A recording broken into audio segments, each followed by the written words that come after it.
ಗಂಡಸಿದ್ರ ನನ್ನೊಂದು ಬಾತಳು ಅಲ್ಲಿ ಏನು KDP ಮೀಟಿಂಗ್ ಕರೆದಲ್ಲಿ ಮೋಸ ಆಗೈತಿ ಬಗರೆ ಆಗೈತಿ ಅವನ ಮುಂದೆ ಏನು ಅವನ ಮುಂದೆ ಮಾತಾಡೋದು ಮೋಸ ಮಾಡಿ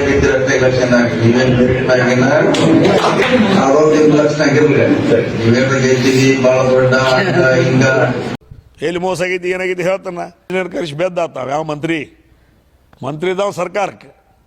ಸರ್ಕಾರದ ಬಗ್ಗೆ ಮಾತಾಡ್ಕೋಬೇಕು ಅಲ್ಲಿ ಕುನ್ಯಾಕ ಬರ್ಲಿಕ್ಕೆ ಅಂಗಡ ಅಂಕ ಇಂತಾರೆ ಯಾವ ಹೂ ಅಂತಾನ ಮತ್ತದ ಮುಂದೆ ಇಲೆಕ್ಷನ್ ಒಳಗೆ ಬರ್ತಾನೆ ನೋಡೋಣ ಒಂದು ಕೈ ಬಿಡುದು ಸಡ್ಲೆ ನಮ್ಮ ಹುಕ್ಕೇರಿ ತಾಲೂಕಾಗಿ ಹೊರಗೆ ಹಾಕೋತಕ ಬಿಡುದು ಅಂದ್ರೆ ಬಹುಶಃ ಭಾರತ ದೇಶದಾಗ ಇನ್ನೊಬ್ಬ ಪಪ್ಪು ಇದ್ದಂಗೆ ಆತ್ಲ ಹಂಗಾರೆ ಬಹುಶಃ ರಾಹುಲ್ ಗಾಂಧಿ ಕರ್ನಾಟಕ ಒಬ್ಬ ರಾಹುಲ್ ಗಾಂಧಿ ಇದ್ದಂಗೆ ಆತು ಅದು ಹುತ್ತಗತಿ ಏನ್ರಿ ಹೇಳ್ಕೊತ ಹೋಗ್ತೈತಿ ಮತ್ತು ಇವರು ಮೋಸದಿಂದ ಗೆದ್ದನತ್ತಂದ್ರೆ ಕುನ್ಯಾಕ ಬರ್ಲಿಕ್ಕೆ ಅಂಗಡ ಅಂಕ ಐತಂದ್ರೆ ಯಾವ ಹೂ ಅಂತಾನೆ ಕುನ್ಯಾಕ ಬರ್ಲಿಕ್ಕೆ ಅಂಗಡ ಅಂಕ ಇಂತಾರೆ ಯಾವ ಹೂ ಅಂತಾನ ಮತ್ತದ ಮುಂದೆ ಇಲೆಕ್ಷನ್ ಒಳಗೆ ಬರ್ತಾನೆ ನೋಡೋಣ ಒಂದು ಕೈ ಬಿಡುದು ಸಡ್ಲೆ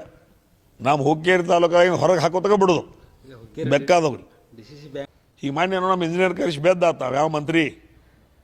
ಇದಾವ ಸರ್ಕಾರದ ಬಗ್ಗೆ ಮಾತಾಡ್ಕೋಬೇಕು ಅಲ್ಲಿ ಏನು KDP ಮೀಟಿಂಗ್ ಕರೆದಲ್ಲಿ ಮೋಸ ಆಗೈತಿ ಬಗರೆ ಆಗೈತಿ ಅವನ ಮುಂದೆ ಏನು ಗಂಡಸಿದ್ರ ನನ್ನೊಂದು ಬಾತಳು ನನ್ನ ಮುಂದೆ ಮಾತಾಡೋದು ಎಲ್ಲಿ ಮೋಸ ಆಗೈತಿ ಏನಾಗೈತಿ ಹೇಳ್ತಾನ ಅವು ಮೋಸ ಮಾಡಿದ್ರು ನಾವು ಮೋಸ ಮಾಡಿದೆವು ಕುಣ್ಯಾಕೆ ಬರ್ದಾಗ ಅಂಗಡಿ ಡೊಂಕ ಐತೆ ಅವ್ರು ಏನು ಮಾಡೋಕ್ಕಾಗಿಲ್ಲ ಆದರೂ ಕಡಿಕು ತನ್ನ ನಿಜ ಬಣ್ಣ ತೋರಿಸ್ಯಾನು ರಾಹುಲ್ ಗಾಂಧಿ ಕರ್ನಾಟಕ ರಾಜ್ಯದಾಗ ಒಬ್ಬ ರಾಹುಲ್ ಗಾಂಧಿ ಇದಾನಪ್ಪ ತಿಳ್ಕೊತಾತು ಅವು ಮತ್ತು ಮೋಸ ಆತ ಹೆಂಗೆ ಗಜಮ್ನತ್ ಮಾಡ್ರೂ ಮೋಸ ಆತಾರ ಹಾಂ ಅವು ರಾಹುಲ್ ಗಾಂಧಿನೂ ಹಂಗೆ ಅಂತಾನಲ್ಲ ಅವೇನೋ ಅಂತ ನೋಡವ ಯಾರು ಓಟ್ ಚೋರಿನೋ ಏನೋ ಅಂತಾನವ ಹಾಂ EVM ಅವ್ರು ಗೆದ್ರು ಜನರ ಪ್ರೀತಿಯಿಂದ ಗೆದ್ದು ಅಂತಾರು ಮತ್ತು ಸೋತರು ಓಟ್ ಚೋರಿ ಮಾಡಿದಾರಂತಾರು ಮೋಸ ಮಾಡಿದಾರಂತಾರು ಮತ್ತು ಇದು ಅದ್ರದ್ದೊಂದು ಇನ್ನೊಂದು ಬೇರೆ ಇದೆ